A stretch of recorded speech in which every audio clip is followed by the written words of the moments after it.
Shri Radha ki. This year, we were able to schedule it after the semester is over, so it's even nicer because I don't have to go back on Monday to teach more classes. So it's really a pleasure to be here with everyone. My gratitude to all the devotees here, to the temple, and particularly to Neela Prabhu and his family for hosting us and for organizing the visit. When every year Neela Prabhu asks me what the topic for next year is going to be, and as we think back and forth what to do, this particular time, the topic is called In Defense of Lord Rama, and it comes from a lifelong, really, experience with Ramayana, one that I think pretty much everyone in this room probably shares to some extent. The Ramayana is one of those stories which they say that no Indian ever hears for the first time. As in, no one can remember, oh, the first time I heard the story of Ramayana. Right? If I asked you the first time you heard the story of Harry Potter, you could probably remember, right? And maybe you've never even heard of it, which is good for you. But it's with the Ramayana, it's a story that is part of our life, it's part of our blood. It's just there in the system, it's in the society, it's in the culture. And yet, it's a story which is, these days, I've found in India and outside of India also, deeply unpopular and becoming more and more so. And it often has to do with the fact that it has to do with Lord Rama's character and how people perceive him as being someone who is selfish and focused on his own, improving his own position and his own status in society, his rule as a king, and in the process is willing to mistreat those who come in his way.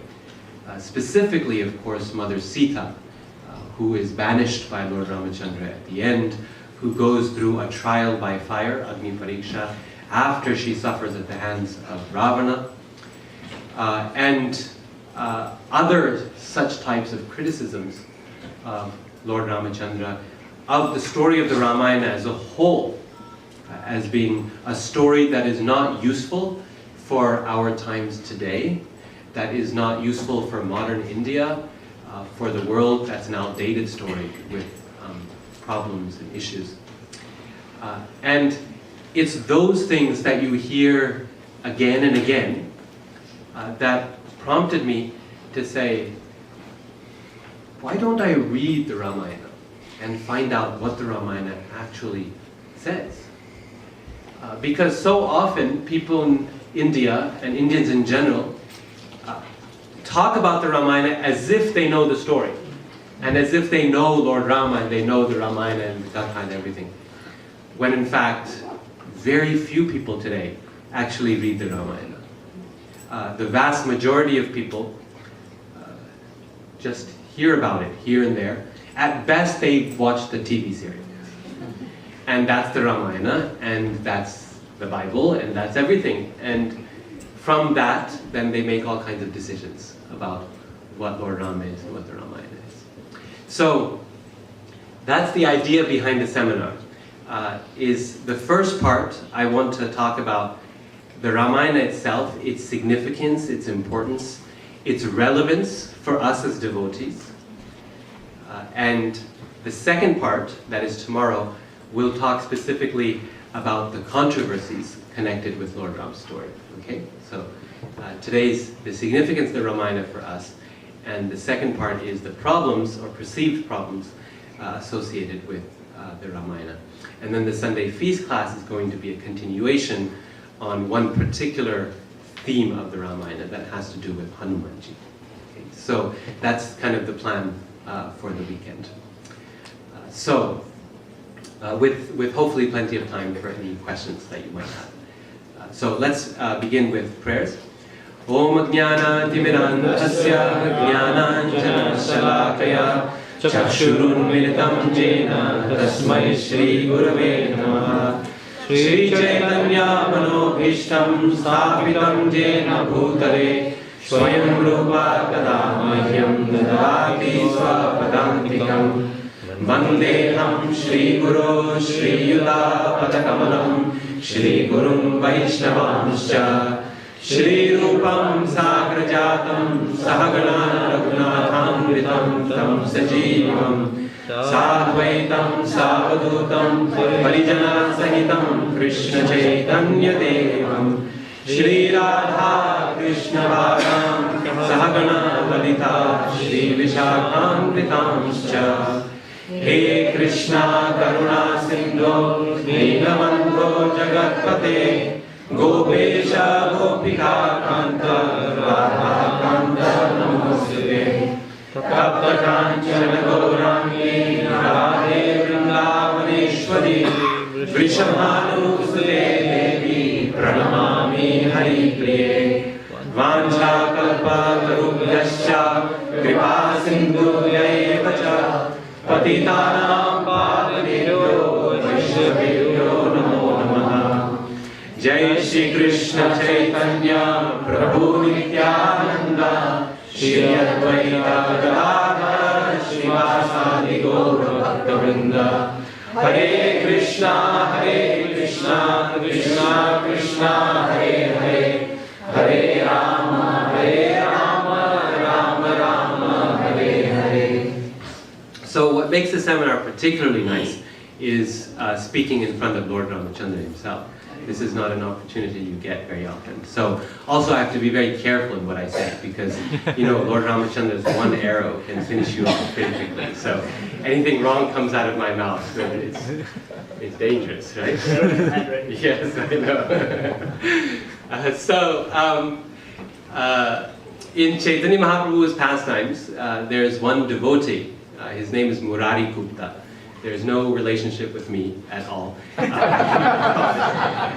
Murari Gupta, he was a great devotee of Mahaprabhu, a close associate. He really was devoted to Lord Ramachandra. And one day Mahaprabhu, in a rather playful manner, he talked to him about how ultimately Krishna is the Supreme Lord, and he's the cause of all causes, the origin of all other avatars, and therefore you ought to worship Krishna. And receiving this instruction from Mahaprabhu, Murari Gupta thought, I should do it, I should try. Mahaprabhu has asked me to. And so he tried and he tried and he tried, and he could not get himself to meditate for very long on Krishna at all. His mind would immediately go to Lord Ramachandra. And he became so distraught, he couldn't sleep all night, struggling and crying and thinking, here on the one hand is the instruction of Sri Chaitanya Mahaprabhu, who is Lord Ramachandra himself, who is Krishna himself. He's asked me to do this. And on the other hand is my devotion to Lord Ramachandra, which I cannot get rid of. And so, or even supersede. And what should I do? And so he decided that because both options were essential and he couldn't do either one, he might as well give up his life. And so with that determination, he went to see Mahaprabhu one last time, or he came to see him in the morning. And Mahaprabhu was very, very kind and very loving. And he started smiling and laughing and saying, actually, how is it possible that you could even think of giving up the remembrance of Lord Ramachandra? Because actually, you are none other than Hanuman, who has returned. And so, it's impossible for Hanumanji to meditate on any form but that of Lord Ramachandra. And he became very pleased with him and blessed him to eternally be a servant of Lord Ram. On another occasion described in Chaitanya Bhagavat, Murari Gupta was present there with other devotees, and Mahaprabhu saw him, singled him out and said, Murari Gupta, I heard that you composed these prayers, these beautiful verses for Lord Ramachandra. 8 verses, Ramashtaka. I want to hear them, please. Recite them for us. And Murari Gupta did.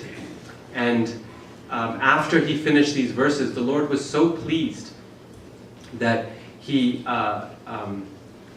wrote the name of Lord Ram on Murari Gupta's forehead and blessed him that eternally may your devotion to Lord Ramachandra be ever intact. So you can see kind of how even in Mahaprabhu's pastimes, where he's so dedicated to Lord Krishna, there's a very special place for Lord Ramachandra.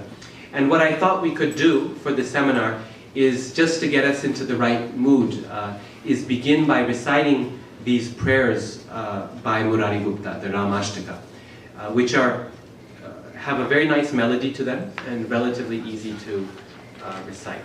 So these will come around to you in a minute.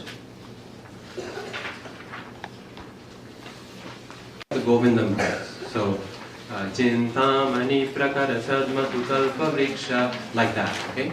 Similar melody. There's a couple typos in this, so there's a couple places where it may not work out exactly, but most of it should be okay. So what I thought we could do is recite all 8 verses together, and then recite all the translations together. Okay, that creates a nice flow of reading.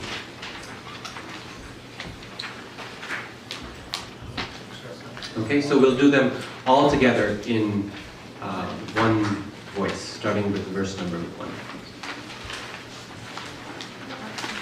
Agre dhanurdhara vara kanakochvalango Jyeshthanusevana vara bhushanatya Sheshakhyadahama vara lakshmana namayasya Ramam jagatraya gurum satatam bhajami Hatva khara trishiraso sakano kapandham Shri Dandakana madushanameva kritva Sugriva maitra makaro vinihatya shakram Ramam jagatraya gurum satatam bhajami Raja kirita manidhi kilipitasham Udyat bhaspati kavim pratimeva hanta Dve kundale karahitendu samana patra Ramam jagatraya gurum sadatam bhajami Udyat vibhakara marichi vimohitabja Netra subimba dashana chadacharunasam Shubhra shurashmi parinirjita charuhasa Ramam jagatraya gurum satatam bhajami Takam bukanthamajamambujatulya rupa Mukta Vali kanakahara dhabhantam Vidyudvalaka ganasayutamambudava Arama jagatraya gurum satatam bhajami Uttana hastatara sashta sahasra patra Panchadadhika shata pravarangulibhi Kurvatya Sita kanakatyutiyasya Sita Pashve stitam raghuvaram satatam bhajami Yo rakhavendra kulasindhu sudhashurupa Maricha rakshasa subhahu mukhani hakya Yajnam raraksha kushikan vaya punya rashi Ramam jagatraya gurum satatam bhajami Bhangva pinakamakaro janakatmajaya Vaivadhikotsava vidhi patibhadavendram Jitva pitur mudamuvaka kutsavarya Ramam jagatraya gurum satatam bhajami Itham nishamya raghunandana rajasimha Shlokashtakam sa bhagavan charanam murare Vaidyasya murali vinidhaya lilekhabhale Tvam Ramadasa iti bho bhavamatprasada. Let's read the translation all together also. I constantly worship Lord Ramachandra, the Guru of the three worlds.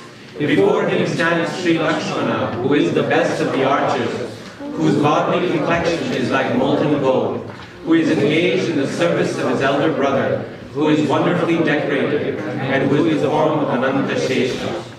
I constantly worship Lord Ramachandra, the Guru of the three worlds, who destroyed Khara, Trishira, Kabandha, and their followers, who rid the Dandakaranya forest of the demon Dushana, and who killed Vali and made friends with Sugriva. Although his face is like a spotless moon, it is further brightened by a shining crown of jewels. His earrings resemble Jupiter and Venus rising in the evening sky. I forever worship this Lord, Sri Rama, Guru of the three worlds. When he awakens and opens his lotus eyes, their luster resembles the early rays of the rising sun. His teeth are encircled by his charming lips, which are red like the bimba fruit. His nose is shapely and graceful, and upon seeing the beams of his beautiful smile, the moon with its white rays accepts defeat. I forever worship this Lord, Sri Rama, Guru of the three worlds. The throat of the unborn Lord is like a three-ringed conch shell, and his form is as soft as the lotus. He wears a shining necklace of pearls set in gold, and thus he resembles a water-laden cloud, accompanied by flashes of lightning and a flock of cranes. Such is Sri Rama, Guru of the three worlds, whom I perpetually adore. In her upraised hand, Sita Devi holds a 1,000-petal lotus flower, and her 5 graceful fingers make it appear that the flower's hundreds of petals are covered by another 5 petals. I will forever worship Rama, best of the Raghu dynasty, by whose side forever remains the Sita, whose radiance is like molten gold. He who was like the moon shining nectar on the ocean of the Raghu dynasty, slew the foremost among the man-eating demons, Marich and Subhav, and thus protected the sacrifice performed by the sage Vishwamitra for the welfare of his ancestors. I worship this Lord, Sri Rama, Guru of the three worlds. After breaking Shiva's bow, he married Sita, daughter of Maharaj Janaka. Then on the path home, he defeated the mighty Parashuram, best of Rigu's line, bringing pleasure to Maharaj Dasharatha, his father. I worship forever this Lord, Sri Rama, the foremost descendants of Kakutsa and Guru of the three worlds. After hearing these 8 verses composed by the physician Murari, describing Sri Rama, lying among kings in delight of the Raghu dynasty, the Supreme Lord Gaurahari placed his feet on the physician's head, wrote the words Ramdas on his forehead, and proclaimed, O Murari, by my mercy, be forever Sri Rama's servant. So beautiful, beautiful verses. The story of the Ramayana is not just a story that belongs to India.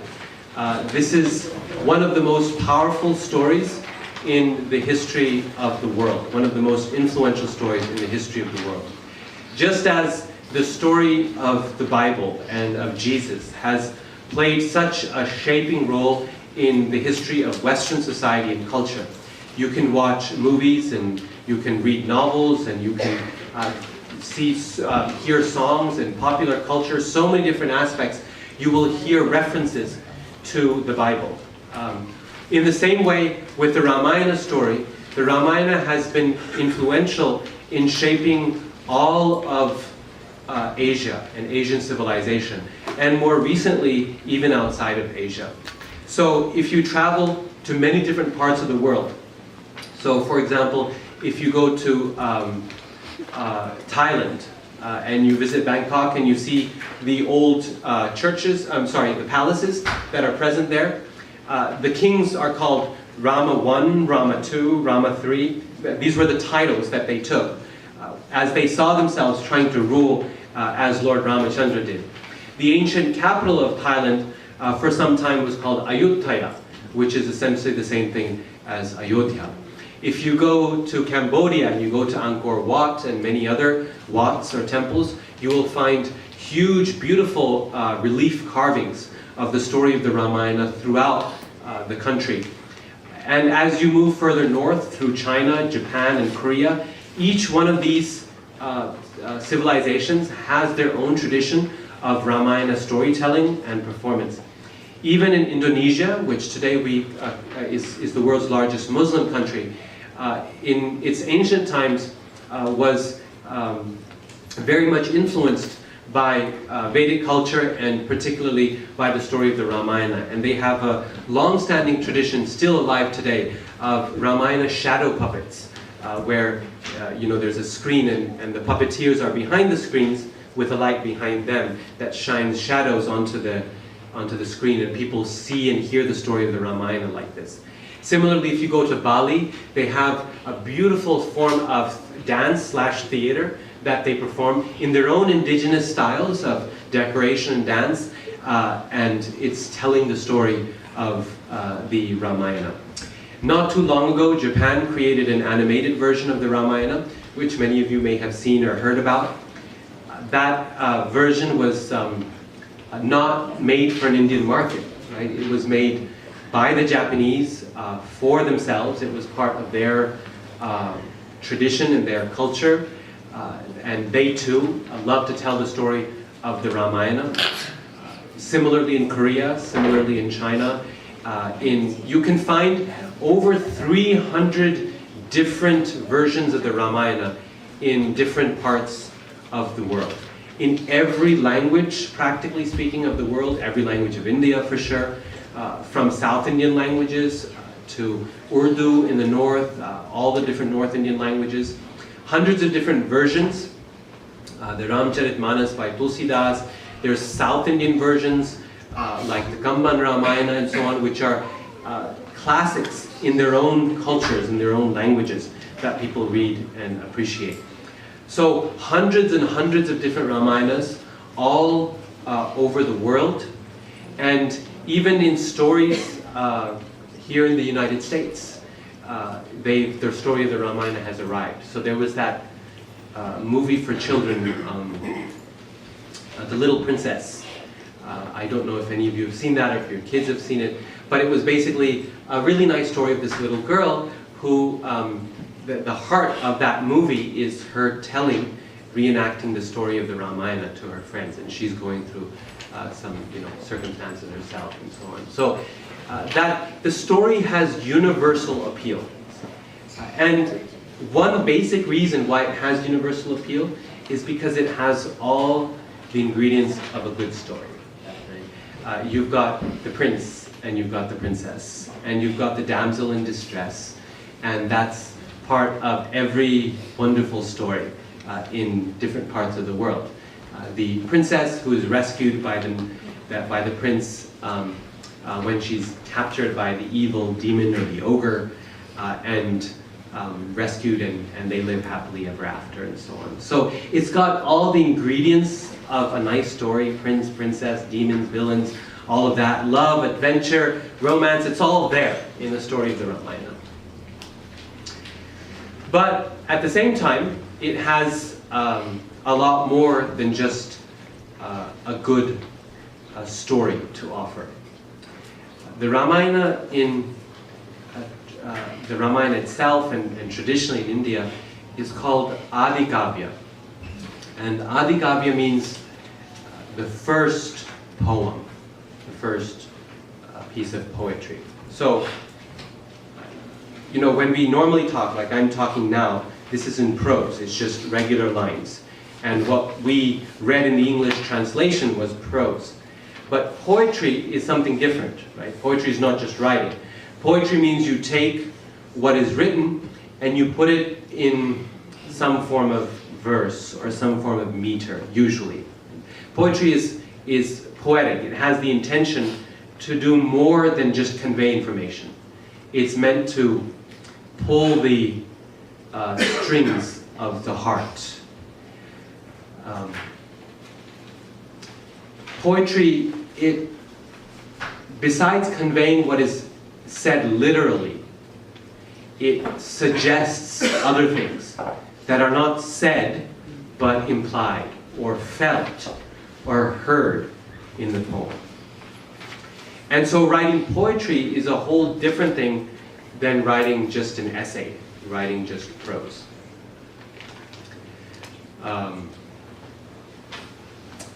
The ability of poetry to suggest something that's not present in Sanskrit poetics is called dhwani. Dhwani means suggestion, where something is deeply embedded in what's there, but not said directly. So, for example, the famous verse in Bhagavad Gita, 1866, Sarva-Dharman parityajya mam ekam sharanam vraja aham tvam Sarva-Papebhyo mokshayishyami ma shucha. So Krishna is saying, give up all varieties of dharma and seek shelter, refuge in me.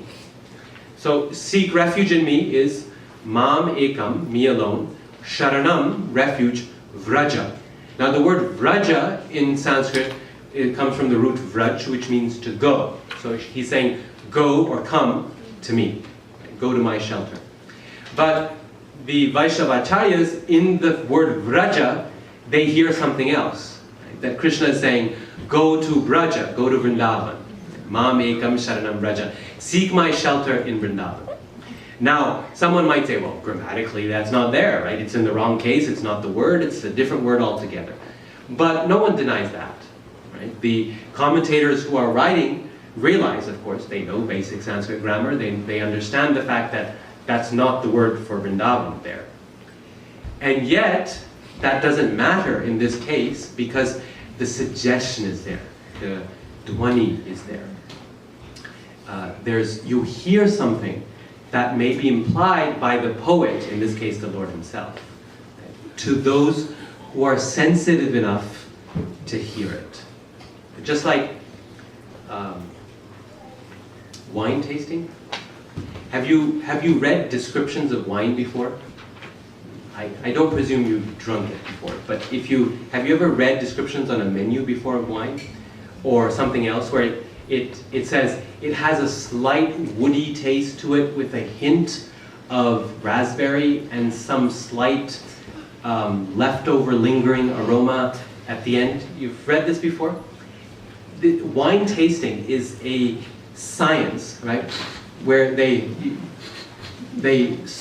circulate the wine like this, aerate it, and then you smell it, and then you taste it a little bit. And these people taste all kinds of things in wine that definitely are not present there, right? There's no wood in it, there's no this, there's no that. But you feel it, you smell it. Or same thing they do with chocolate, right? Different flavors, or coffee.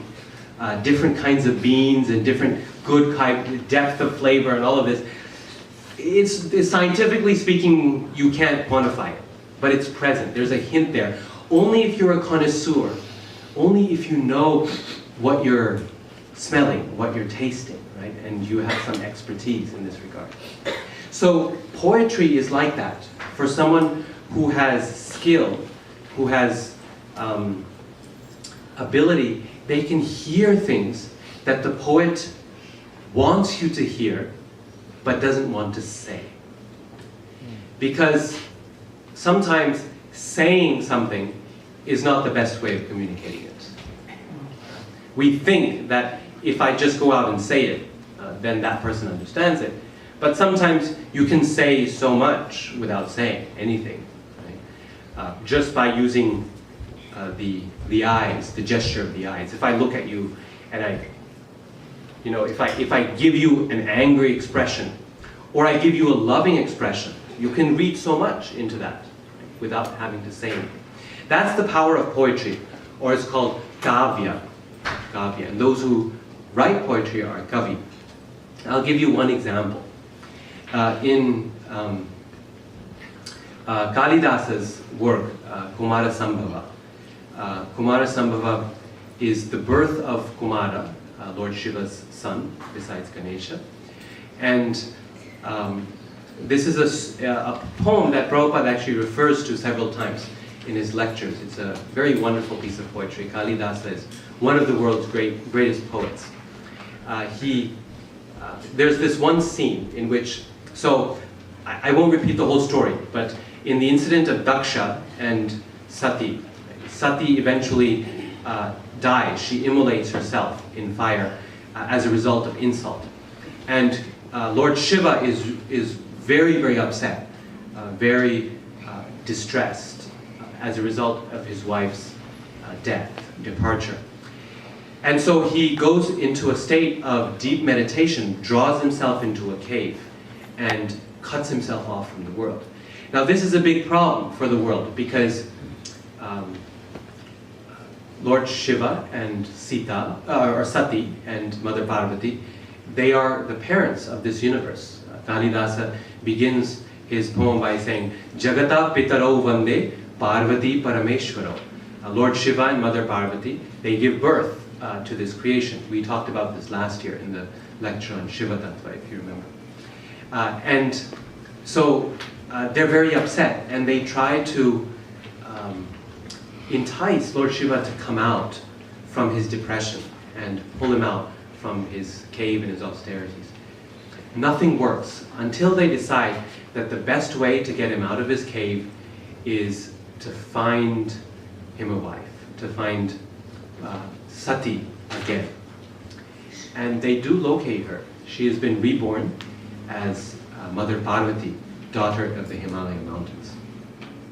And so they, all the sages, the rishis, they go as a delegation to Himalaya, to Himavan, to Mount Parvata, and her father to request his daughter's hand in marriage, as they go as the sort of the matchmaking party. And there they describe the glories, the qualities of Lord Shiva, for his father to hear how wonderful of a groom he will make. But besides telling his father, they've got a secondary purpose, which is that Mother Parvati is standing right next to her father, and they want her to hear as well. So if her heart is attracted to Lord Shiva, then the deal is sealed, right? So there they are describing his wonderful qualities. And as they finish describing these qualities, Kalidasa, the poet, he describes Parvati's reaction to hearing all these praises of Lord Shiva. And he says, how does it begin?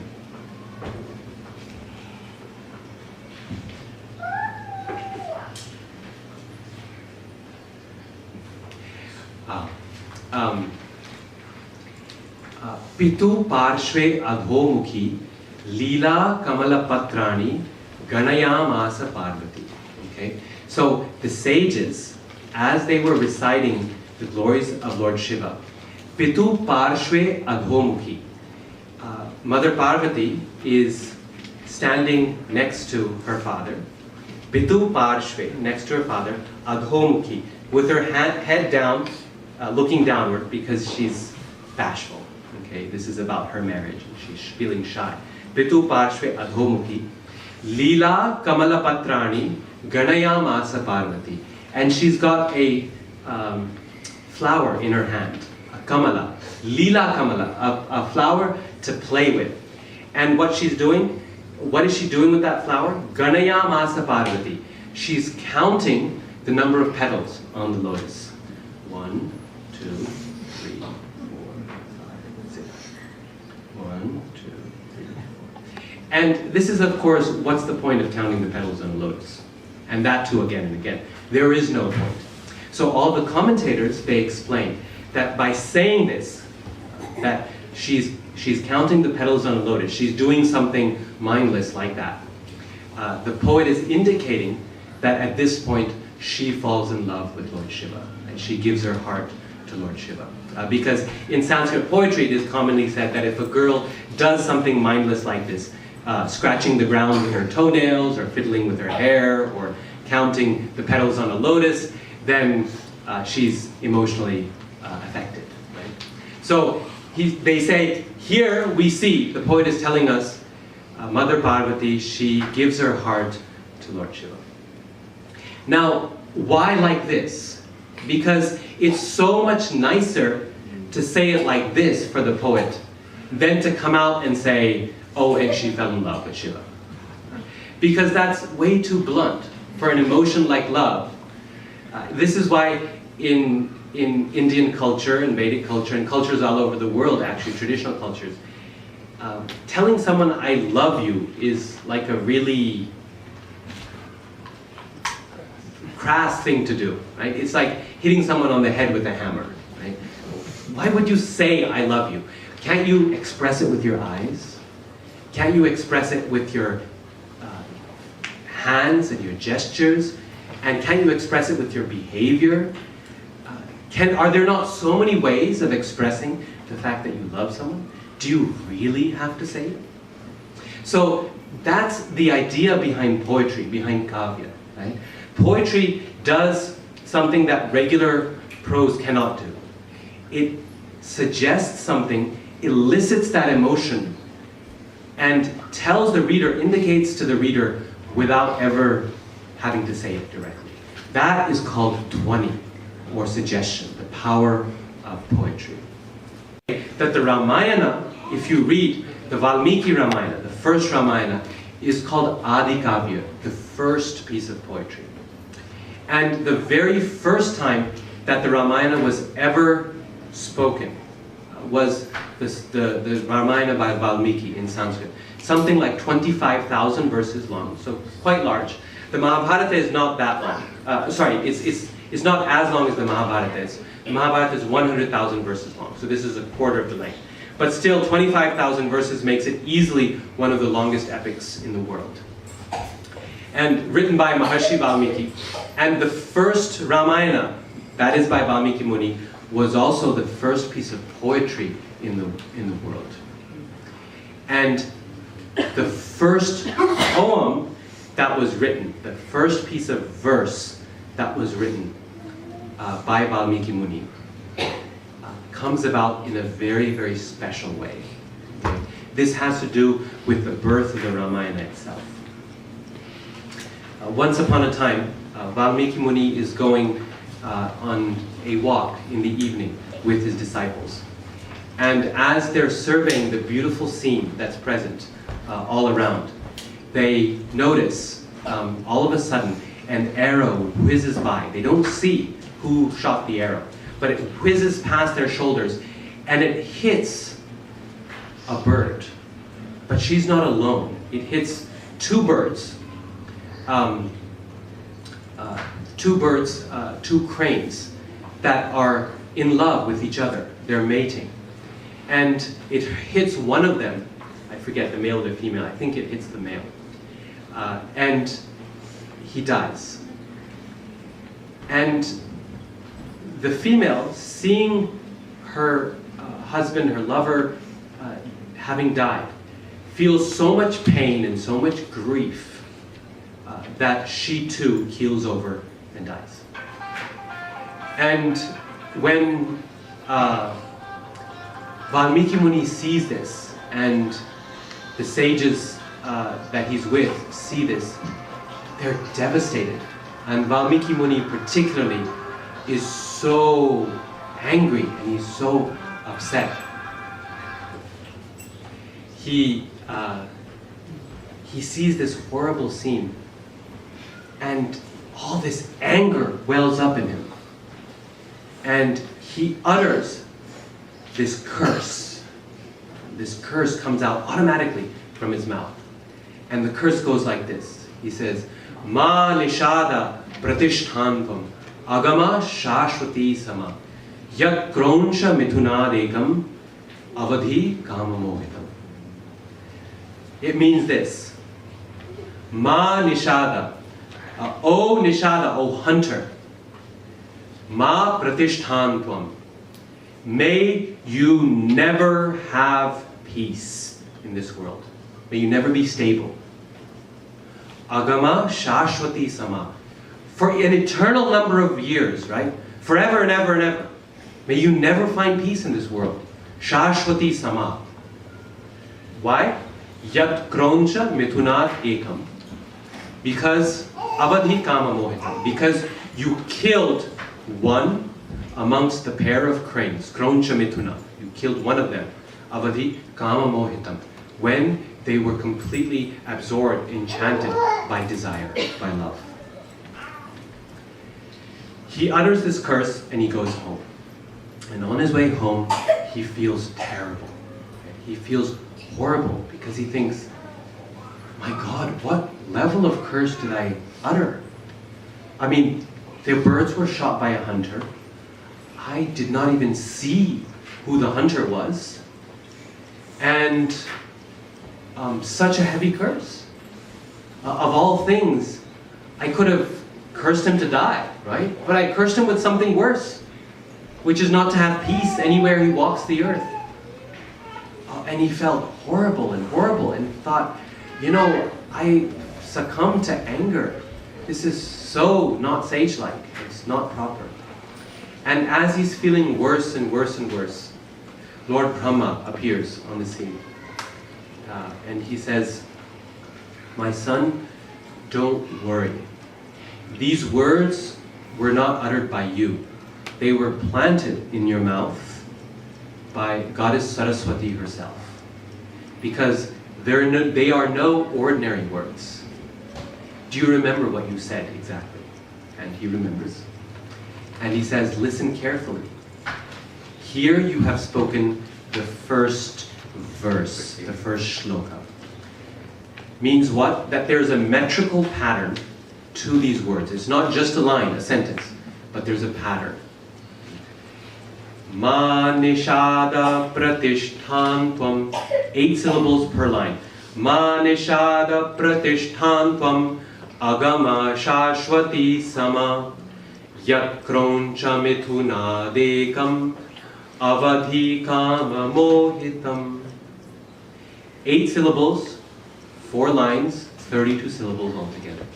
This created the very first verse that you and I are so familiar with, because the entire Bhagavad Gita, almost, is in this meter.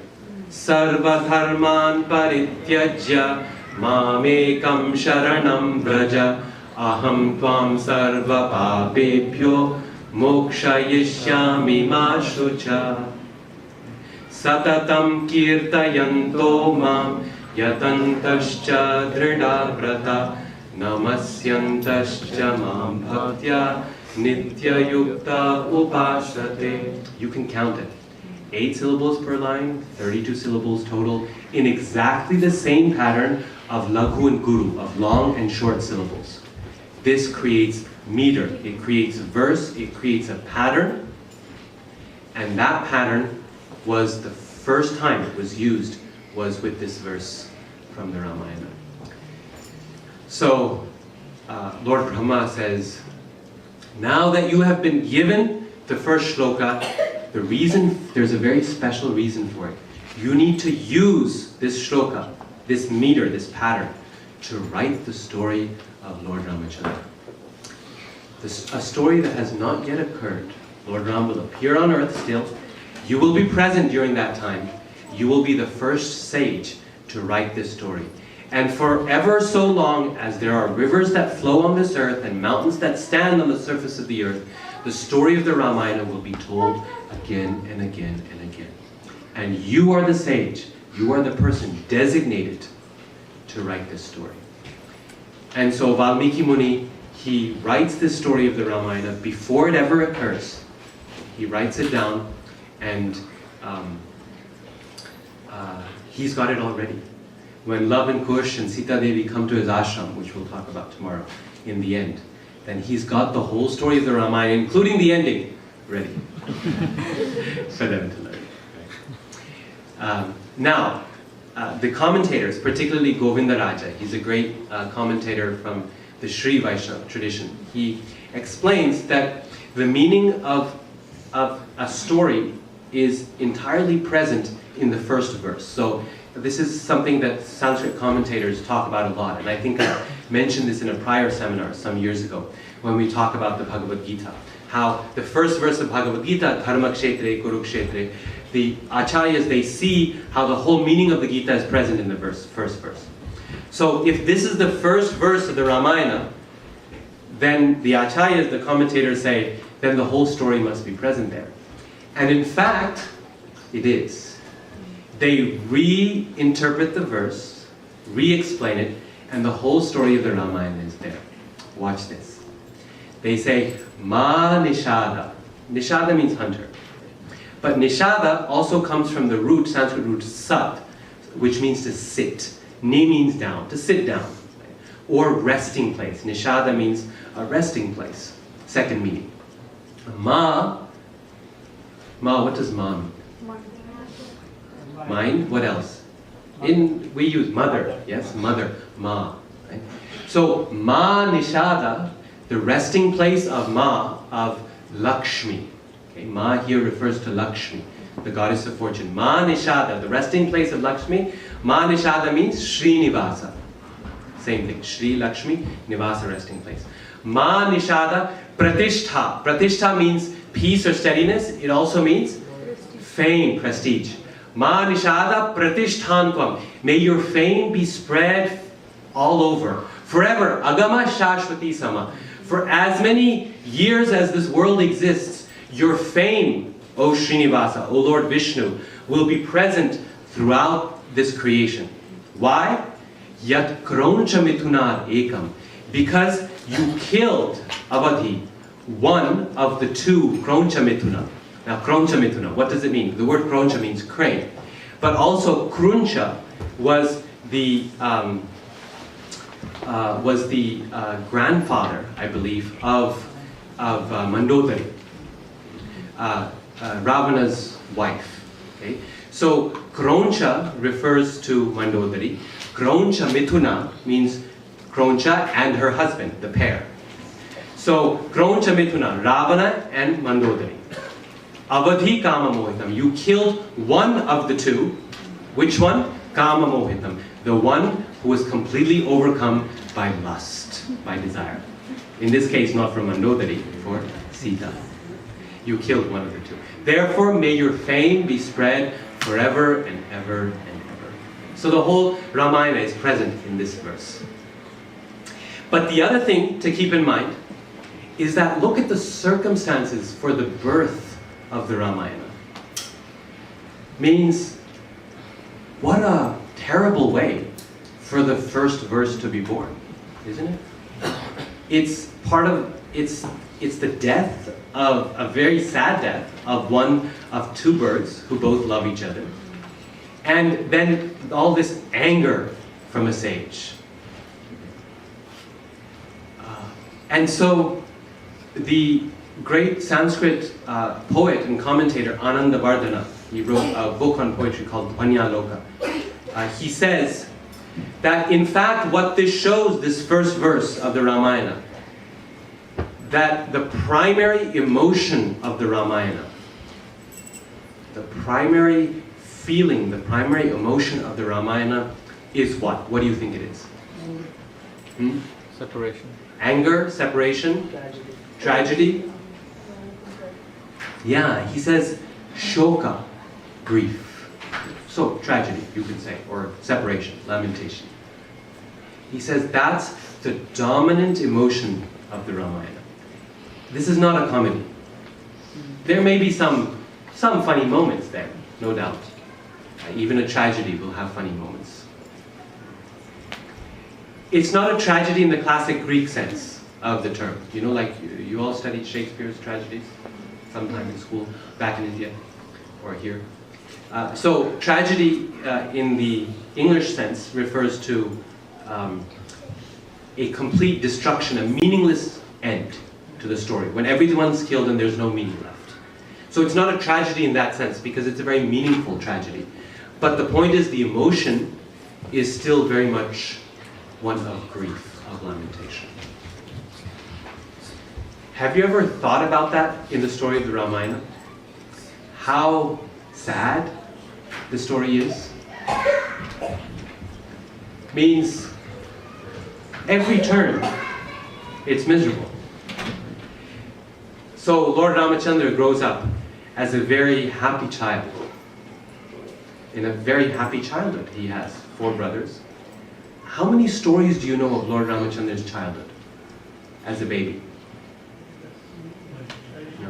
Practically nothing, right? Maybe one here, maybe one there. It's not like Krishna's childhood. We know all these stories and the demons and so on. Govardhan-dhari. All those happy years, very, very quickly in Balakanda. Very quickly. And the first major incident that you read about, you hear about? Vishwamitra. Taking away Lord Ramachandra. And right away, it's indicating the separation from Dashrath that's about to come. And then, at that point, you get one of the happiest moments in the whole story, which is Sita's Swayamvar, Lord Ram's marriage to Mother Sita. It's practically the best part. And then you go on, and again, they come back to the kingdom, everyone's so happy, Lord Ramachandra is going to be king, Mother Sita is going to be queen, they're going to be coronated. Oops, what happens? They get banished to the forest. 14 years in exile. And so much difficulty back home as a result. Maharaj Dashrath loses his life in grief. All the mothers are deeply saddened. Bharat is devastated. 14 years they spent in exile. And time is ending near, 13 years are over, and what happens? Mother Sita gets kidnapped. Lord Ram fights this huge battle to get her back. They fight the battle, he's victorious, she comes back home, they all return to Ayodhya. Victoriously, Diwali is celebrated, and they're coronated king and queen. And they live happily ever after. Ramayana says that Ram and Sita rule happily for 2 years. 2 years. And then Mother Sita is banished. And Lord Ram rules for 10,000 years, or 12,000 years, 12,000 years, in a state of deep personal sadness. Of course, he's the perfect king, so no one in the kingdom is unhappy, but he's very unhappy. He's very sad. We'll talk about this more tomorrow. And then the citizens feel remorse. They call Mother Sita back. She returns, and then she disappears again into the earth. And Lord Ram loses her again. Where's the happily ever after ending? It's not there. The story of the Ramayana is not there. In fact, how many times does Lord Ramachandra lose Mother Sita in the story of the Ramayana? 3 times. 3 times at least, right? First time? Kidnapping by Ravana. Second time? Banishment by Lord Ramachandra. Third time? She lives. She disappears into the earth. 3 times the Lord is torn away from his beloved. 3 times. And each time it happens, it's worse than the previous time. The first time he loses her, he goes practically mad with grief. And we'll talk about this in detail. But the second time, it's even worse because he has to do it. It's not, she's not being kidnapped. And the third time, it's even worse because she decides to go. Right? So each time it gets worse and worse and worse. And you read the story of the Ramayana and you think, oh my dear, what's the point here? Like, is this what our relationship with God is going to be like? Is this what the Lord's Leela is like? So much pain and so much separation and so much suffering? What can we learn? Why? Why is the story of the Ramayana so sad, so depressing? Yes? Because probably in his last life he got the curse with the hunter and the swan. Yes, so there is the story of the curse. Yes. So there are reasons for every detail of the story, no doubt. But what's the larger lesson that we need to learn? Suffering again and again. The material world, there's suffering again and again. Good. And there is separation also. And there's separation. So it says, Bhagavatam says that people come together and are separated like leaves and twigs come together in the flow of a river, and then the river separates them again. Good.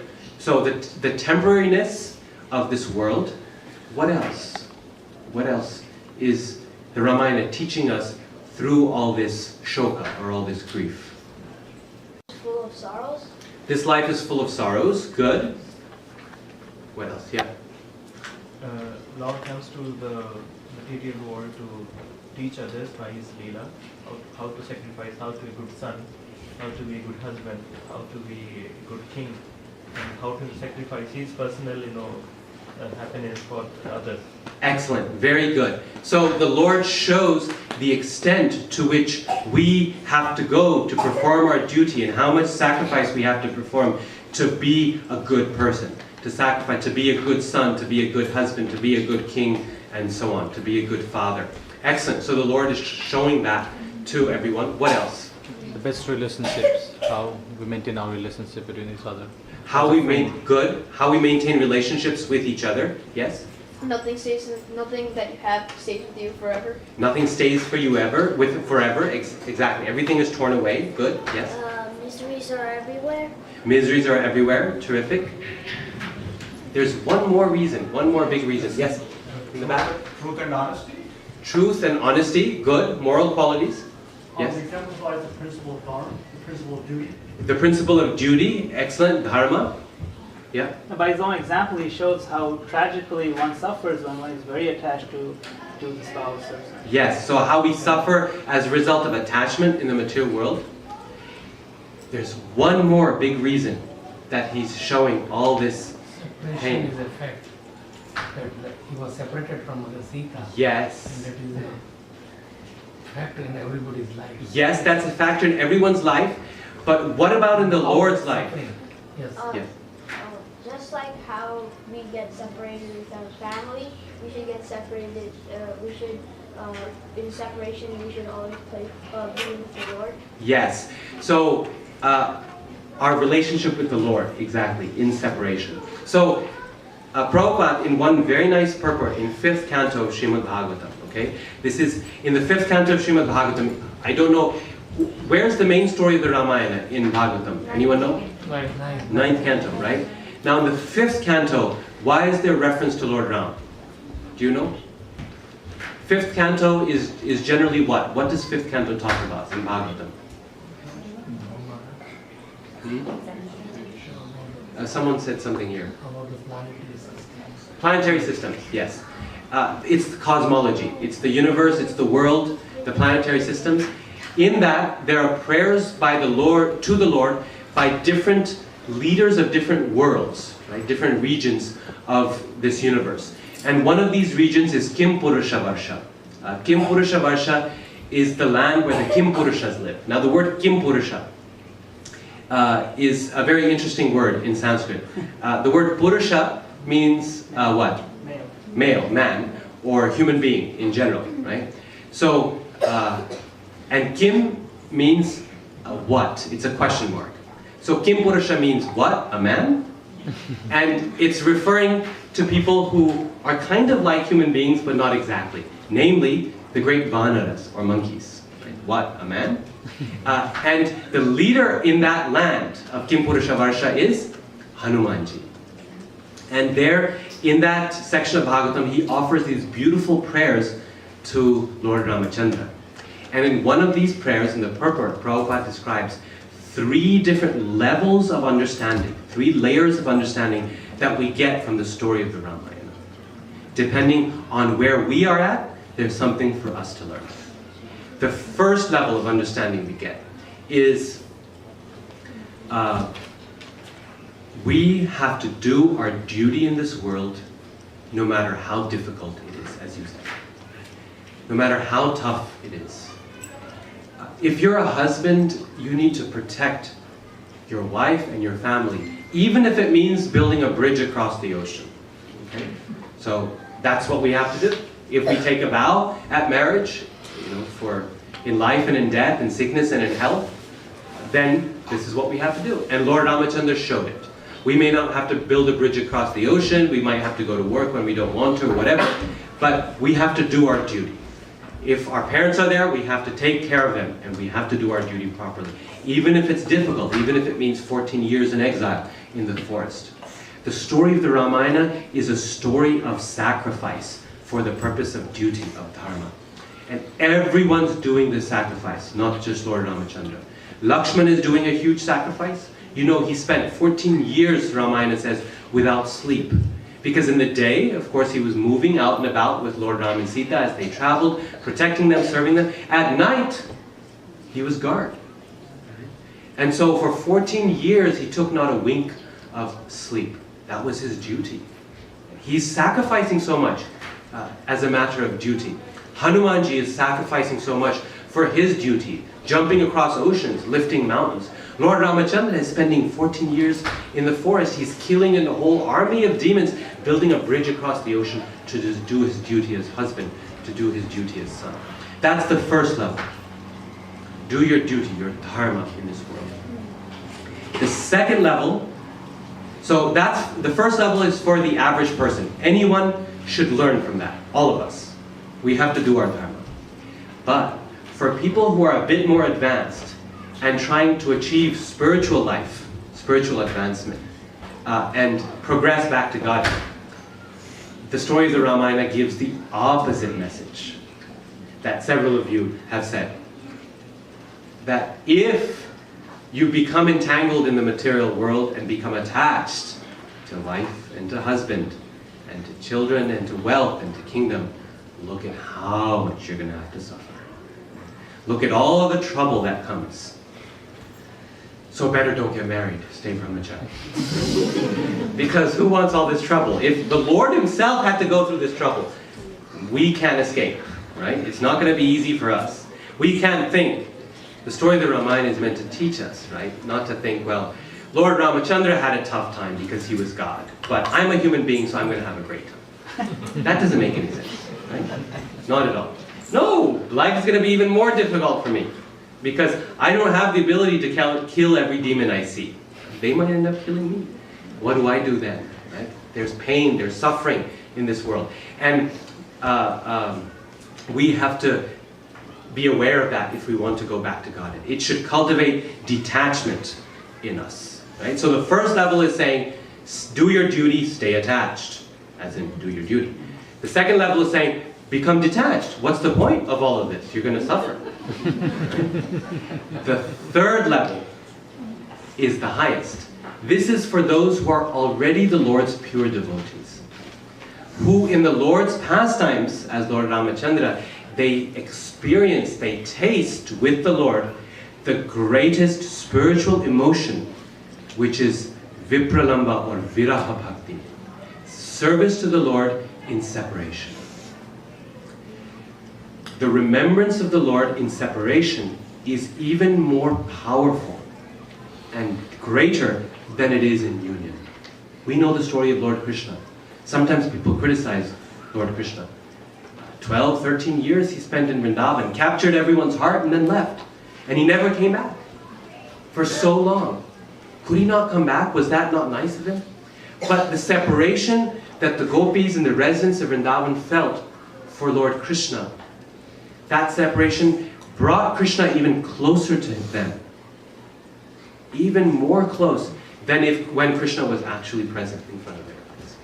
Service and separation, we know this from Shri Chaitanya Mahaprabhu, we know this from many of our acharyas, is so much greater and deeper than is service in union. Because when someone is not present, then your remembrance of them, your memory of them grows even deeper and even stronger. And you cannot bear the thought of being away from them. It's perhaps the only experience we have of such things in this world is when a mother is separated from a very, very small child, right, who she loves, and somehow, by some horrible circumstance, she's been separated from that child. The way in which she cries and her heart just breaks apart for that child. Or when two people, newlyweds, when they are separated from each other, right? After a while, after marriage, it kind of cools down a little bit. You're happy to, okay, you go on vacation on your own. I'll follow later, right? So it changes. But in the early stages of marriage, oh my God, where is he? Where is she? I can't be away even for a moment. That type of intensity, doubles when that separation happens, right? It becomes even more. But the difference is in the material world, that separation is only a cause of pain. If you ever see a baby calf torn away from her mother, right, the amount of pain that mother cow goes through is so great. It's directly proportionate to the love that she has for the calf. In fact, the cow's love for the calf is, according to the scriptures, it's a model for motherly love. Actually, the cow sets the standard for motherly love, if you see that relationship. This is why Krishna, one of Krishna's names is Bhakta Vatsala. Vatsala means? Calf. Vatsa means calf, right? He who treats the devotees like a mother cow would. So nice, so nice. So, like a calf, that amount of suffering you see, it's only suffering. That's all it is, right? When that calf is torn away from the mother, only suffering. But in a spiritual context, that separation is, Prabhupada explains in one purport in Chaitanya Charitamrita, it is the greatest poison mixed with the greatest nectar. It is so poisonous and so bitter that you cannot dare swallow that pill. But it is so sweet you cannot stop drinking. It's like Prabhupada's definition of good chutney, you know? Prabhupada's definition of good chutney is too hot to eat, too sweet to resist. Right? That should be chutney. You can't eat it because every bite makes your mouth burn. But you can't stop eating it because it's so sweet, it's so good. This is chutney. So this is the relationship of viraha, of suffering. It's like poison mixed with nectar. Or another example Prabhupada gives is hot sugarcane juice. This is something I don't have too much experience with. Anyone in India have this experience? If you drink hot sugarcane juice, apparently it's very good, then it burns your mouth because sugarcane juice gets very hot and it burns your mouth. But it's so sweet and so good you can't stop drinking it. So that experience of viraha, of vipralamba, it draws the Lord and his devotee even closer than they already are. And that is the highest form of emotion that a devotee can experience in relation to the Lord. To taste that relationship is why the Lord does these leelas in the form of Lord Ramachandra. You see, he has his own agenda. He's teaching the world, do your dharma. He's teaching the aspiring devotees, don't get attached.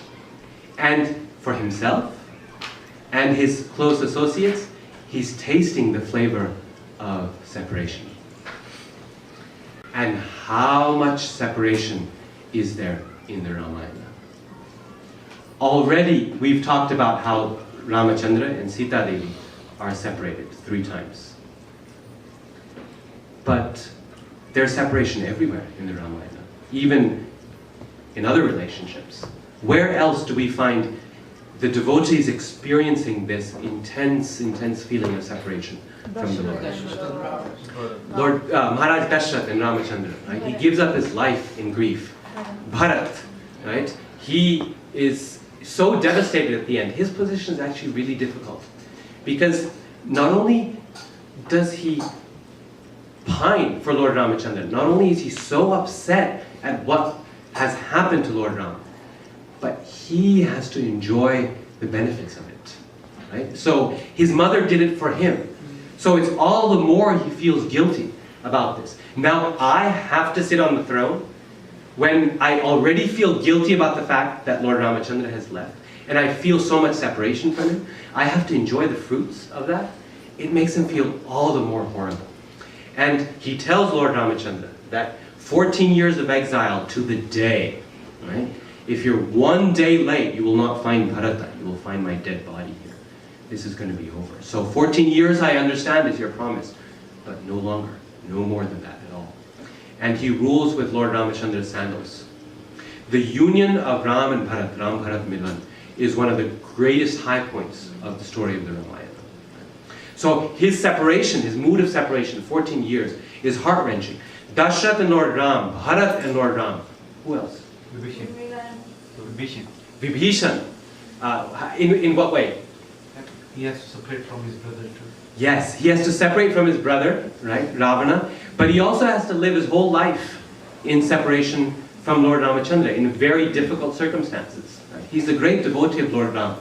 And it says in the Ramayana that Vibhishan lives in Lanka like the tongue lives between the teeth. Think about that. At any moment the tongue can be bitten, right? And somehow it just escapes by this much. And occasionally when it doesn't, oh, it's so painful. So really, really bad. So Ramayana says he's living in Lanka like the tongue lives between the teeth. Like that, on his toes all the time. He's surrounded by demons. Right? New Jersey is great in comparison. Huh? Shabri, yes, excellent. So Shabri spends her whole life. And you know, her guru tells her, her guru says, Ramayana describes, that she's living all these years, she serves her spiritual master faithfully. It's an amazing story.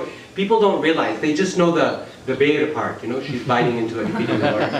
But there's actually a very powerful moral in the story of Shabri, where she's serving her spiritual master very, very faithfully until the day the spiritual master departs this world. He gives up his body. And before he leaves, he asks her, he says, "You've served me so well, tell me, what do you want?" And she says, "I just want to have darshan of my Lord, that's all." And he promises, he says, "You will see him. You wait right here and prepare for his arrival." And do you know how many years she waits? Years and years and years she waits. And every day she prepares the path for the Lord's arrival. She lays out the flowers, she lays out the food, and every day the Lord disappoints her. He doesn't come. And until she's a very, very, very old lady. And one fine day Lord Ramachandra shows up, and she's overjoyed as a result of the Lord's arrival. At first she doesn't even recognize the Lord, but soon she does. And that hope that she always held, that the Lord will come, was only because of faith in the instruction of her spiritual master. It's a very big lesson, because she had otherwise no reason to think that the Lord would come. It's not just that she's some, really emotional woman who doesn't have a clue and just thinks God will come. She's often portrayed like that, like she's just emotional and that's it. And so she doesn't know what she's doing. She actually has a lot of knowledge, a knowledge born from service and hearing to her spiritual master. And as a result of that firm conviction, she thinks, my guru has promised me that fruit will come to bear. Even if I'm 90 years old, it doesn't matter. And one day the Lord walks with his own feet into her ashram.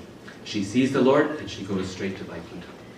Right? So separation, her whole life was spent in separation for one moment's darshan. That's all. Few minutes, right? 1 hour maybe, that's all. Good. Who else in separation? Ahilya and Gautam, yes. The citizens of Stone. Sita and Ram. Sita and Ram. Kekai and Bharat, good. Lakshman and Urmila, right? So Sita Devi is doing her austerities by going to the forest and saying, I'm going to stick with you and I'm going to bear the thorns and the demons and everything. That's my duty. And we think, oh, the story of the Ramayana is telling us that the wife should follow the husband. But look at what Urmila is doing. She's also being a faithful wife, but in a completely different way. She's doing her duty by staying back home. Why? Because if she is there, Lakshman would not be able to serve properly. Yes. So Lakshman can serve Lord Ramachandra without any worries himself. She says, look, I'll be comfortable here, I'll be safe, you can focus on your service. If you have to take care of me, then there needs to be someone else to take care of you, right? The two of us. And just like you're going to take care of Ram and Sita, it doesn't work. So she stays, and for 14 years she is separated from her husband. Bharat and Mandavi. Yes, Bharat and Mandavi also. Yes. Sumitra. Sumitra, yes. The citizen of Ram and Hanuman. Lord Ram and Hanuman, yes. Hanuman spends his whole life waiting for Lord Ramachandra to arrive in Kishkinda. Right? Again, waiting and waiting. The citizens of Ayodhya,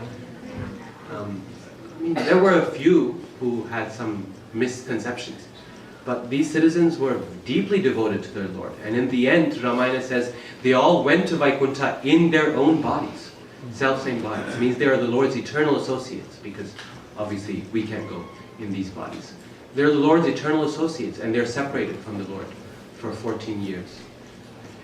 In fact, every relationship that you see in the Ramayana, almost every relationship, is a relationship of separation. The Lord is experiencing this one emotion, viraha bhakti, vipralamba bhav, so powerfully in the Ramayana, again and again and again. He's tasting it, he's savoring it. And if you study the Srimad Bhagavatam's account of the Ramayana in Canto 9, Bhagavatam is dealing almost exclusively with levels 2 and 3 of the more of the Ramayana. Means the first level of dharma, Shukadeva Goswami does not even mention, practically speaking. Because that's what everyone gets from the story of the Ramayana. Okay. Do your duty. Okay.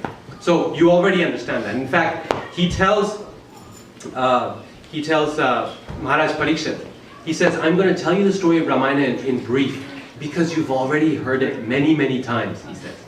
Think about it, this is 5,000 years ago, and already the story is like, yeah, I grew up listening to this story, so I know it. So he says, I'll be brief. But you know, the things he focuses on is these two morals.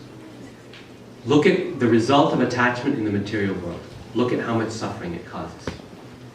And number 2, look at the relationship between the Lord and his devotees. When that relationship is at its most intense, when that sugarcane juice is really hot, when that chutney is too hot to eat, look at that relationship. How great and how intense it is. That's a level that is difficult for us to appreciate. But we can at least theoretically understand. And this is why the Lord is going through this. It's not misery for him. It is in one way, but in another way, it's his opportunity to be so close to his devotees. Just like Lord Krishna left Vrindavan in the same way. Vipralamba bhav. And this is, of course, also that he's coming to teach viraha or vipralamba, how to love the Lord in separation as the highest form of love for the Lord. Ashlishyava padaratam pirashtumam adarshanan marmahatam karotuva yatha tatha va vidadhatulam vato matprananathasthu sayeva. He says, no one else but you is my Lord. Even if adarshanan, you don't show yourself to me, marmahatam, you make me broken-hearted. Yatha tatha va vidadhatulam vato. Oh debauchee, you can do whatever you like with me. Oh immoral character, you can do whatever you like. Because you are my Lord unconditionally. No one else is. So this is 3 different levels of the Ramayana story and what we can grasp from it. Now I'm going to pause here for just a few minutes to see if anyone has any questions up to this point in terms of the Ramayana, and then we'll continue for our remaining time. Yes? So you mentioned about there are different Ramayanas performed in Japan and other countries. So yes. Do they follow Hinduism or do they following their Christianity and still? So originally those cultures were, so Thailand, Southeast Asia essentially, was, they were Hindu areas. They were influenced by Hinduism from the kings of South India who had links of trade over the sea to Southeast Asia. So historically speaking, before Islam came to, before it was born, these areas were Hindu in their culture. But even as they have become Muslim or Christian or so on, they have retained their most loved and favorite stories of the Ramayana. And they continue to perform them even in, though some have become Buddhist, some have become Muslim, and some have become Christian. Still, the story of the Ramayana is still very much loved and told. Yes? Many times people say that, yes, Lord Ramayana is an example of how we should lead our lives.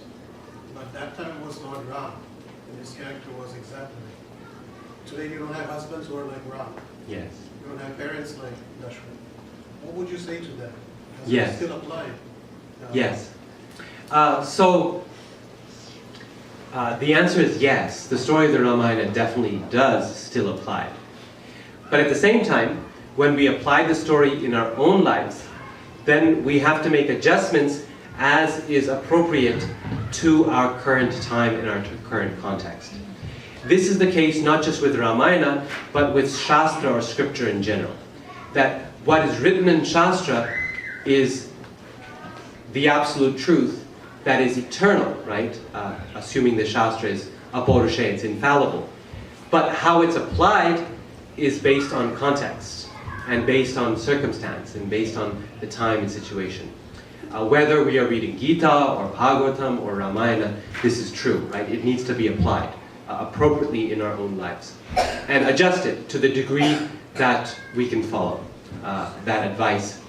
So that application process is where Guru and Sadhu come into the picture, right? Where the spiritual master and the community of devotees, including the acharyas who comment on these works, they guide us on how best to apply what is an ideal model to our own lives, which are so much less than ideal.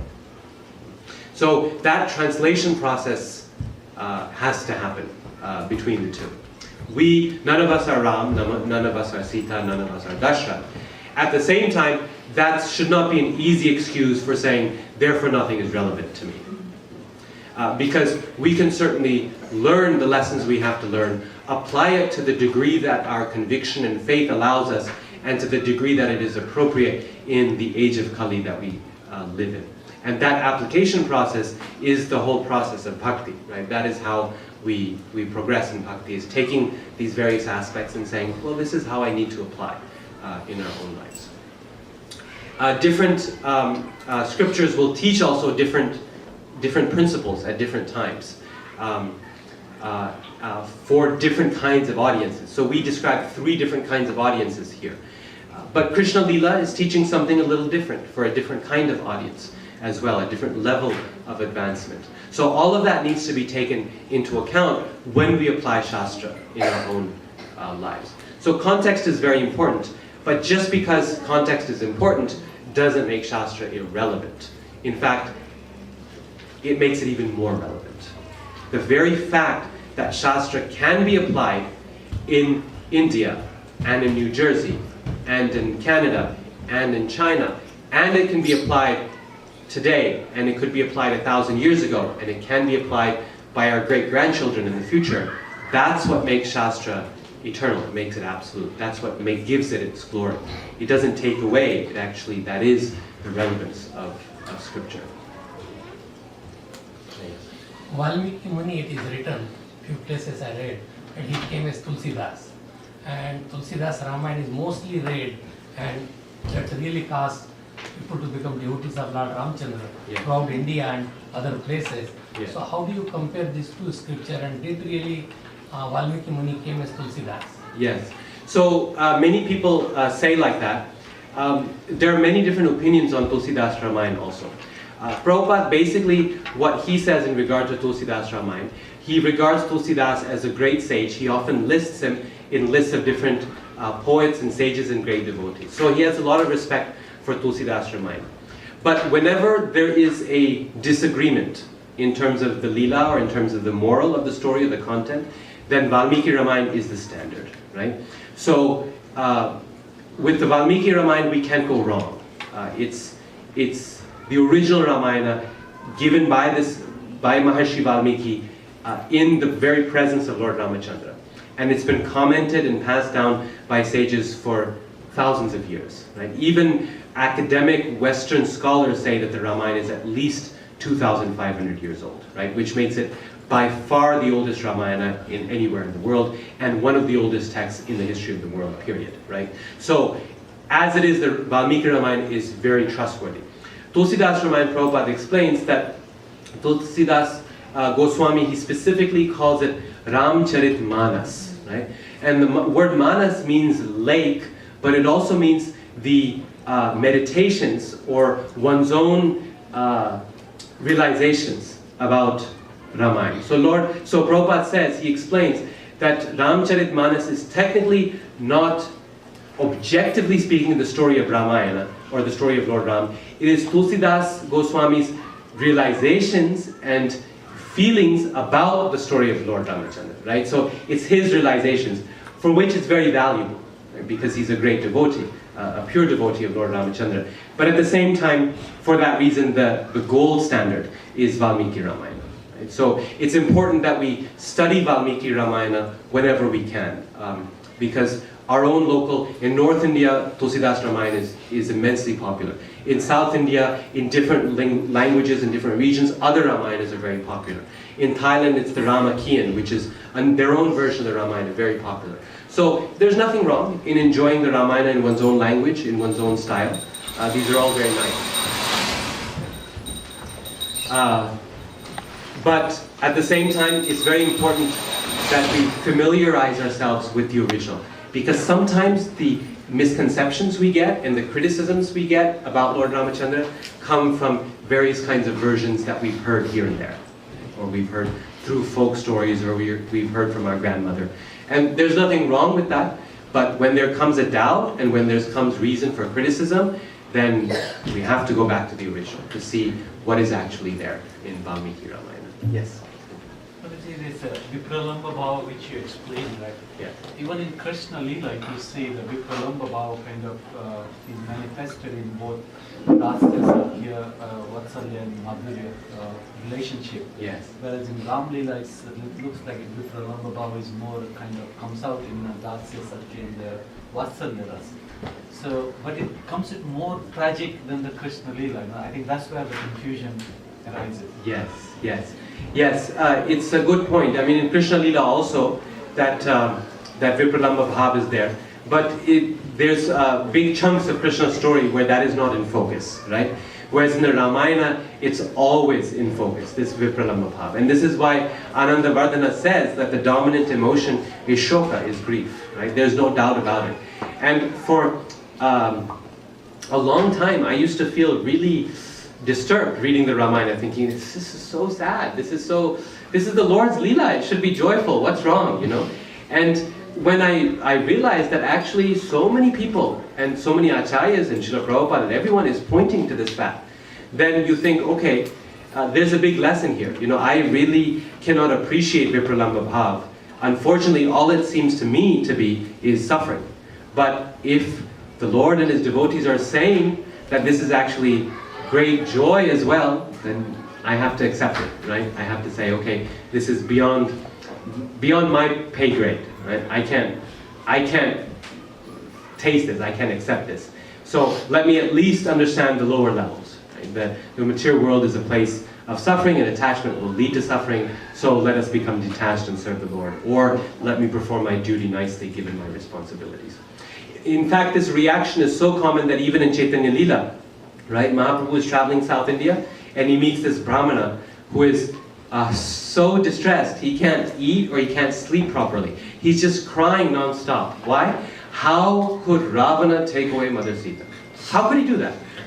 And what right does he have to take away Mother Sita? And he invites the Lord to his home for prasad, and yet he cannot serve him properly because he's so distressed, so miserable. So imagine the Lord's compassion and how much the Lord cares. He's touring through South India, and he comes to the, I think it's the, I forget, the Adikeshava temple, the same place where he found the Brahma Samhita. He finds a manuscript of the Kurma Purana. And in the Kurma Purana, it says that, in fact, Ravana did not kidnap Mother Sita at all. He took a Maya Sita, a Sita that was created just for this purpose. In other words, she multiplied herself, and all he got was not the Lord's internal energy, which no demon can ever touch, right? But the Lord's external energy, Maya Devi, who is basically what we try to enjoy in this material world. And when he grabs her, it's that. And when she goes through the Agni Pariksha, which we'll talk about tomorrow, She goes through the Agni Pariksha, Agni Dev returns the original Sita, and the Maya Sita is burnt, is finished in the Agni, in the fire. Right? And he returns the original Sita to Lord Ramachandra. Lord Ramachandra is so happy to see this, and he remembers that Brahmana who was suffering so much, that in one place in Chaitanya Charitamrita it says he tears those pages out of the Kurma Purana and takes them. But later on, Krishnadas Kaviraj clarifies he doesn't tear them. He asks that a copy be made of the Kurma Purana.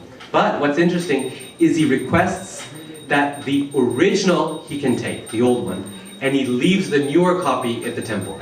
Why? Because he's worried that this Brahmana will not believe him. He'll think, oh, this is some newfangled scripture that you created. So he needs to show the old pages, the original. Right? So he takes the old pages to the Brahmana, and the Brahmana is so happy, so happy.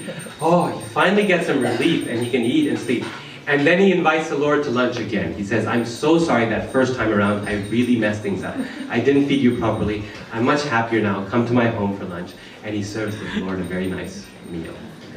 So this is an experience, in fact, of many, many, many devotees of this fact that the Ramayana is a very difficult story to digest in some way. Right? It's a very sad story.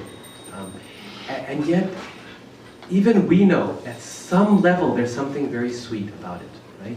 Because if it was just a sad or depressing story, we would not tell the story again and again and again, right? It would not become so popular all over the world. It's not something you would want to tell your grandkids if it was just a horrible, sad story. Right? Means even we can feel that that chutney is also sweet, right? Mostly we feel the hot, but we can feel there's some sweet there. We can experience it. And so we tell the story of the Ramayana again and again. Because the love of the Lord's devotees for him really comes out in separation better than it comes out in any other way. You can see it in the Ramayana. The way in which they behave and the way the Lord cries for his own devotees. This is another thing. In Krishna Lila, you don't hear so much about how Krishna misses the residents of Vrindavan. But in Ram Lila, you see how much, it's not just the devotees missing the Lord, it's the Lord crying for the devotees. Do you know how many times Maharshi Valmiki stops in the middle of the story to say, Lord Ramachandra was at Kishkinda, living in a cave, waiting for Sugriv and so on, and one day he had a terrible day, where he saw the beauty of autumn. The rainy season had just finished, and seeing the beauty of the autumn season and the lotuses blooming, his heart again began pining for Mother Sita. And again, he just broke down in tears and cried and cried and cried and cried. And Lakshman had to help him and support him through that. Lord Ramachandra cries so many buckets of tears in the Ramayana. And I'm not exaggerating here. If you read, it's like Bashpa, the word for tear into Bashpa, Ashru. Valmiki Muni is just using it again and again and again. The Lord's crying here, he's crying there. You know all these images of Lord Ramachandra as this macho, chauvinistic man who mistreats his wife? Not there in the Ramayana. Right? He cries more tears than any sensitive man today would want to cry. Right? More tears than anyone would cry, man or woman. All in separation from his devotees. Mother Sita, his brother Bharat, Lakshman, when he loses Lakshman at the end. I don't know if you know, he banishes Lakshman, just like he banishes Sita. Right? So all of this we'll talk about tomorrow. Too much to talk about tomorrow. But it's very, you'll see, he's so pained. And so that's another thing you can appreciate in the Ramayana, even more than Krishna Lila, if you read Valmiki Ramayana, is how much the Lord misses his devotees. It's not just the devotees feeling separation from the Lord. Krishna, or Lord Ramachandra, is also in so much pain. And the grief he feels when he hears of his father's passing away. And when he hears of Bharat's austerities. And when he hears of Lakshman and everything he's gone through. And the tears he cries when he thinks of Hanuman's sacrifice for him. And the gratitude and the tears that Mother Sita cries when she thinks of Hanuman's sacrifice for her. It just goes on and on. The Lord's grief for his devotees. So in that way, the story really demonstrates that love, that relationship between Krishna and his devotees, between Lord Rama and his devotees, better than any story of union could. Right? That separation highlights it. Oh my, okay, Neela. In terms of origin of Ramayana, it's also said Vyasadeva gave the Itihasis too, right? Mahabharata, Ramayana there. So is there a connection there between that and... Yes, Vyasadeva gave the Itihasas as in he gave Mahabharata. Okay. He's the author of Mahabharata, but not of the Ramayana. Okay, he's presenting all the Vedas in the sense that he organizes them and gives them to different rishis, different disciples to carry on and to teach. But he's not the author of everything. So he's not the author of the Vishnu Purana, that's written by his father, Parashara Muni. He's not the author of Ramayana, that's written by Valmiki Muni. So there's a few things he's not the author of. He's actually technically not the author of the Vedas. He's only writing down the Vedas, which have been revealed to different rishis much before Vyasadeva's time. So therefore he's called Vyasa, he who divides, he who compiles, he who edits the Vedas. But he's the author of Mahabharata, Vedanta Sutra, Srimad Bhagavatam. What about 18 Puranas? Most of them. Most of them. Vishnu Purana not, but most of them, yes. So from a timing perspective, Mahabharata is there before Ramayana? Mahabharata is much later. Right? Much later. So Vyasadeva is writing the Mahabharata 5,000 years ago, around the time of Lord Krishna's appearance. In fact, it's the same time pretty much. He's like Valmiki Muni, he's writing the story and he's a character in the story, both. Vyasadeva is there and he's with Shantanu and he's there through the whole story. Sanjay is giving on. But same thing with Ramayana. Valmiki Muni is both a character in the story and the author of the story. Except this is happening in Treta Yuga, so some 2 million years ago. So much older than the story of the Mahabharata. And therefore, even in the Mahabharata, the story of the Ramayana is told. Just like in Bhagavatam. So there's a section in the Mahabharata called the Ramopakyana, the story of Rama. And I forget who tells the story to whom. It's a very nice version of the Ramayana. In fact, just about every Purana and every scripture has a Ramayana within it. Because the Ramayana is so old, it doesn't matter how old any other scripture is, they tell the story of the Ramayana first. Yeah. So very, very ancient poem. Yes. Yes, Prabhu, you said there are 3 levels of understanding, Prabhupada says, right? The second is for those who are spiritually advanced. Yes, or trying to become spiritually advanced. And there you have mentioned that if you become attached to relatives and all those things, then it is very difficult to progress spiritually. Yes. So how do we apply this in our life when we are so attached to our spouses and we are so much entangled in our day-to-day material life and the life just goes on like from morning to evening, Yes. And most of the times then bhakti becomes mechanical. Yes. So, very nice. So the question was how, if the second layer of what we learned from the Ramayana, the first layer is do your duty, right? And the second layer is how attachment in this material world causes suffering. So we should be detached. How do we apply that in our daily lives where we see that we are so attached to family and friends and so on, and our whole life goes in this huge rush of trying to do everything? How can we cultivate that detachment?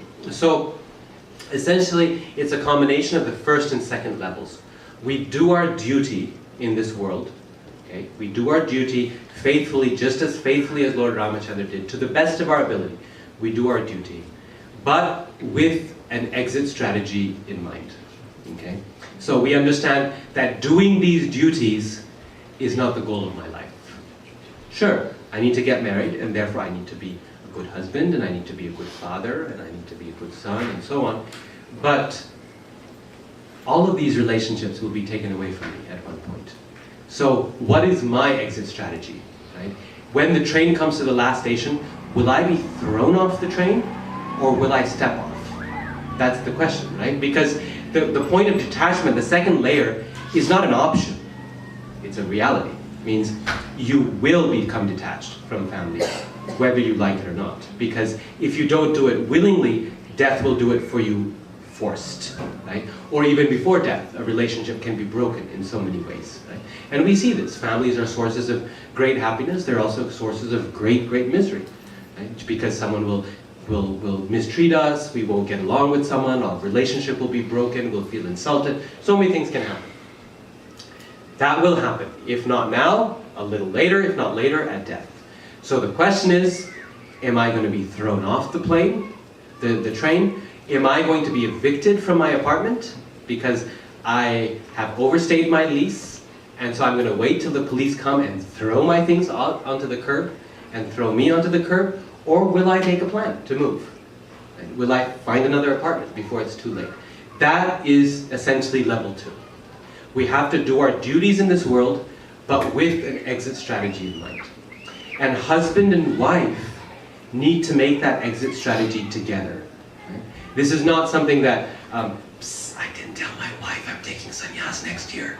That's not how we do it. It's the idea is both husband and wife have to walk this path together, like Ram and Sita did, despite the thorns. Yes, we're so committed to each other. We will walk through the forest and through the thorns together, and we'll fight off all these demons we have. Right? We'll do it. But what's our exit strategy in the end? How will we become ultimately detached from this world and attached to Krishna? So that is a plan that we need to make, just like we do long-term planning for retirement. So we have to do long-term planning for material retirement. How can I become spiritually committed by the end of my life? And what are the steps that we are going to take from enjoying this material world and this material body 100%? How are we going to gradually move it down to 90, to 80, to 70, to 60, to 50? Right? Today, we're eating pizzas and we're eating enchiladas, but next year, no enchiladas, only pizzas. Right? And the year after that, no pizzas. So that kind of step-by-step approach we have to take together with whoever we are attached to. Right? It might be with our husband or wife, it might be with our children. If we don't learn how to become detached from our children, one day we'll have to force to be detached. Right? Or they will tell us in so many words that that can happen. And when it happens, then we'll feel, how did this happen? And I wanted to stay here and direct their life, and they don't want me to direct their life. What's wrong? I directed your life all the way up to this point. No, this is the news that the Ramayana is giving us. Right? At some point, every relationship is going to become a cause for suffering if we do not find an exit strategy in advance. That's not depressing. It's not sad. It's just good planning. That's all it is. Right? This is what Fidelity and TIA Craft and all these people, they tell you. Make plans for retirement. That's not depressing news. That's just good sense. That's common sense. But Prabhuji, that is much easier. Huh. But this is really spiritual. Yes, it's difficult. It's difficult. It's not easy. Right? That's why we have a lifetime to practice. Right? To get there. Gradually, slowly, we can work our way. Because what happens in life is that you are so attached to your spouse or something because you see them every day. Like even if you have a dog or a cat, you are so attached to it, right? Human being is much more than that. So the point I'm trying to make is that it becomes very difficult to attach to somebody whom we have never seen in life. Yes. You know, like it's very difficult to get attached to Krishna because we don't see Krishna in our day-to-day. We hear about him. But see, for our husbands, our children or something, we get attached because we see them, we go. So that type of attachment, now for me at least, I don't know about others, but for me it is mechanical because I have a fear that if I don't do this, something else will happen. I will fall into this Maya and this ditch again. I don't want to do that. So that love is out of fear. Or it is like my Guru Maharaj says, I have to chant, so I'm chanting. But that taste is not coming, you know. So the question is like, how do I prepare for that in my life, you know? Yes. But your husband is really nice.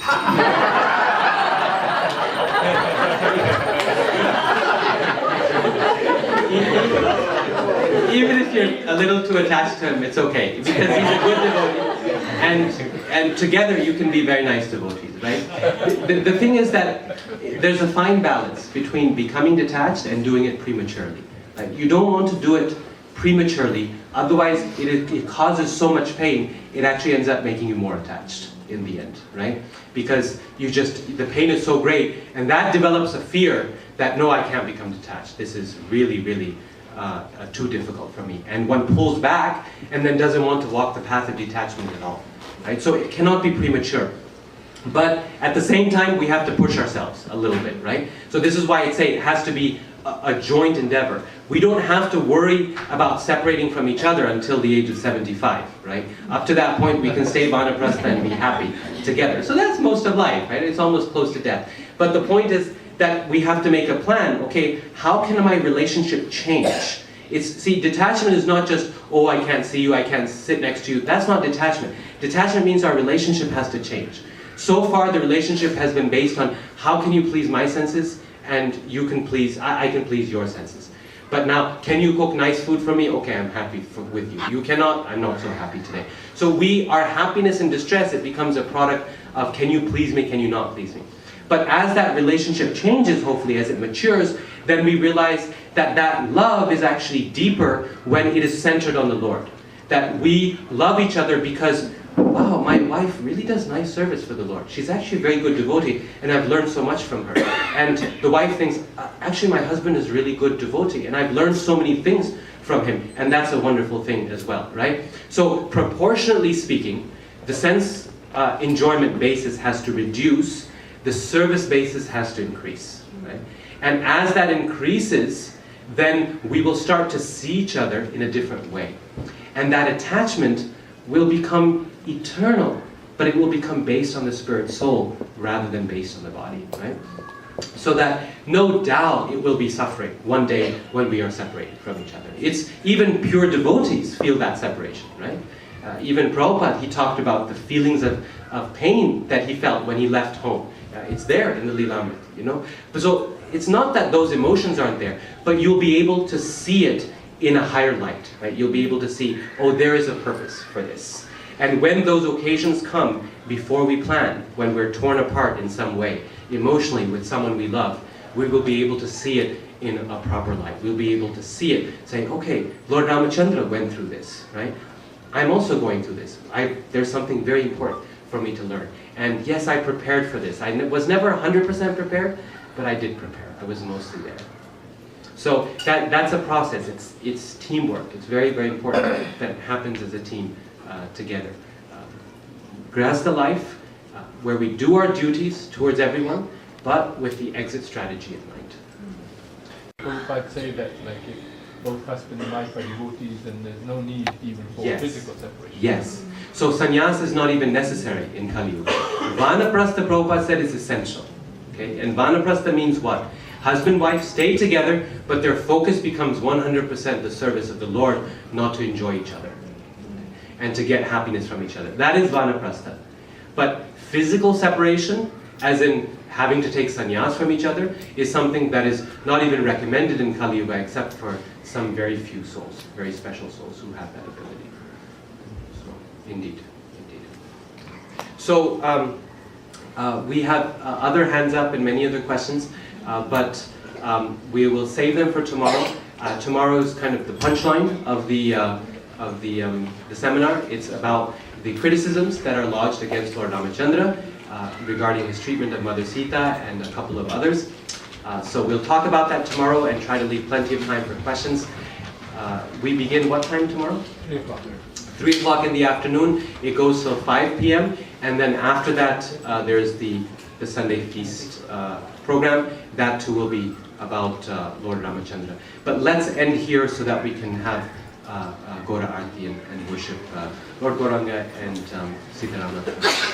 Siyavara Ramachandra ki jai, Hanuman ki jai.